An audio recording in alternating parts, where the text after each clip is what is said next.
بسم اللہ الرحمن الرحیم۔ آگے چلتے ہیں اگلے سبق کی طرف۔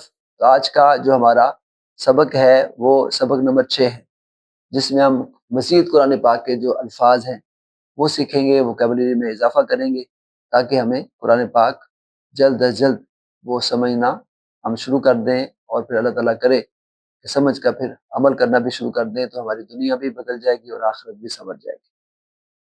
تو اگلے الفاظ کی طرف چلتے ہیں، جس میں المال ہے۔ تو میں نے عرض کیا تھا ابھی وہی ہمارا جو قاعدہ چل رہا ہے کہ الف لام لگا دیں تو عربی ہے، اور اگر وہ ہٹا دیں تو وہ پھر اردو بن جائے گی، اور یہ الفاظ بھی اردو میں استعمال ہوتے ہیں۔ جیسے المال ہے، اردو میں مال کو کہیں گے، العلم ہے، علم۔ تو یہ لفظ عام طور پر جو بولا جاتا ہے وہ علم ہے، تو علم نہیں بولنا، عام طور پر جو بولا جاتا ہے وہ علم نہیں ہے، اصل لفظ وہ ہے علم۔ تو لہٰذا اسی سے علم سے عالم ہے، اور جس کی جمع علماء آتی ہے۔ تو لہٰذا یہ جو ایک فائدہ ہمارا یہ سیکھنے کا قرآن پاک، وہ یہ بھی ہے کہ ہمارا جو پروننسیشن ہے، تلفظ ہے، وہ بھی ٹھیک ہو جائے گا، تو جس کا جو روٹ ورڈ ہے وہ پتہ چل جائے گا کیا ہے۔ تو مشکل الفاظ کی طرف چلتے ہیں، باقی ڈسپلے ہو رہا ہے، اس کو آپ دیکھ لیں، اردو میں استعمال ہوتے ہیں۔ جیسے الناس، تو وہ لوگوں کو کہتے ہیں، پیپل۔ اسی طرح الزینہ، تو زینت کو کہتے ہیں، زیب و زینت اردو میں استعمال کرتے ہیں۔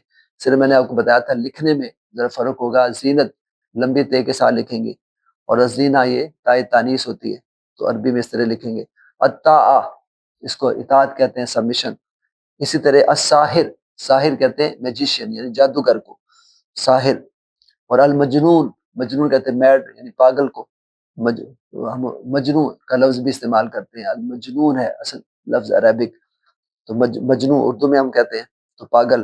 اسی طرح الراکع، رکوع کرنے والا یعنی جھکنے والا۔ الفتح، اسی طرح فتح کامیابی کو کہتے ہیں۔ القریہ، قریہ بستی کو کہتے ہیں۔ المستقیم، اس سے مراد اسٹریٹ یعنی سیدھا۔ الشہادہ، وٹنس یعنی گواہی کو کہتے ہیں۔ اب ایک کلیہ یہاں دیا جا رہا ہے کہ اگر الف لام یہ کسی بھی لفظ میں آئے، الف لام تو عربک ہے، اور اس کے آخر میں ہمیشہ پیش ہوتی ہے۔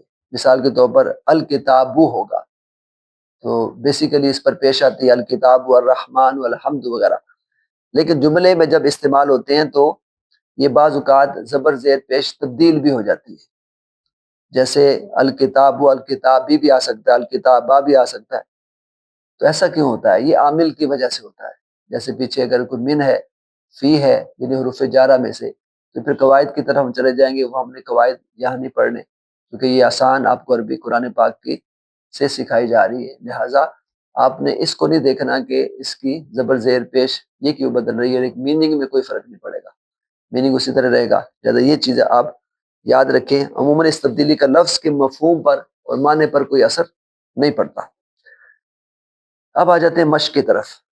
تو یہ جو الفاظ ہیں، تو ان کے آپ نے عربی جو الفاظ کا مطلب بتانا، جیسے المال ہے تو اس کو کیا کہتے ہیں؟ العلم ہے، التسبیح ہے، الخشیہ ہے، قریش ہے، الناس ہے، الطاعہ ہے، الساحر، الروح، الفتح، الزینہ، الصبح۔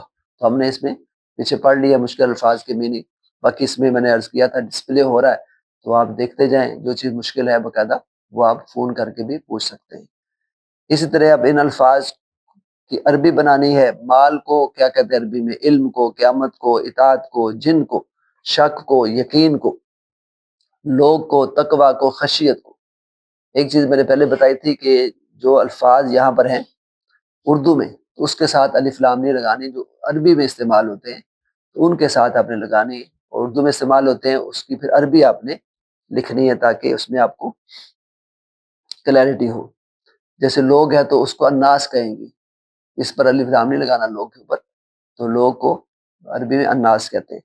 اسی طرح تیسرا جو سوال ہے وہ یہ ہے کہ ان کے بارے میں آپ کیا جانتے ہیں؟ القیامہ، التقوی، الجن، رمضان، قریش۔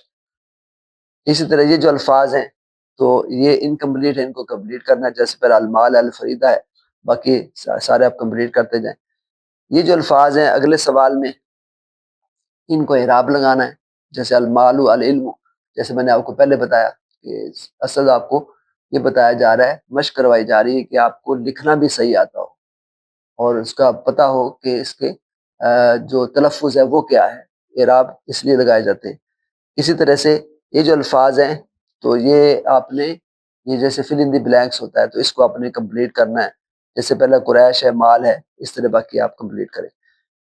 اگلا جو سوال ہے وہ جیسے میں نے پہلے بتایا تھا کہ یہ جو آیات میں یہ الفاظ استعمال ہوئے ہیں وہ آیات دی جا رہی ہیں، اس میں سے آپ نے تلاش کرنا ہے کہ کون سا لفظ آپ نے یاد کر لیا ہے، تو اس میں آپ دیکھتے جائیں کہ کون کون سے الفاظ ہیں۔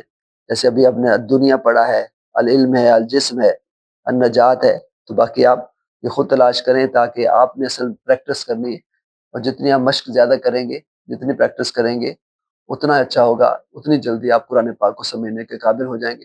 اللہ تعالیٰ مجھے بھی اور آپ کو بھی قرآن پاک کو پڑھ کر، سمجھ کر پھر عمل کرنے کی توفیق عطا فرمائے۔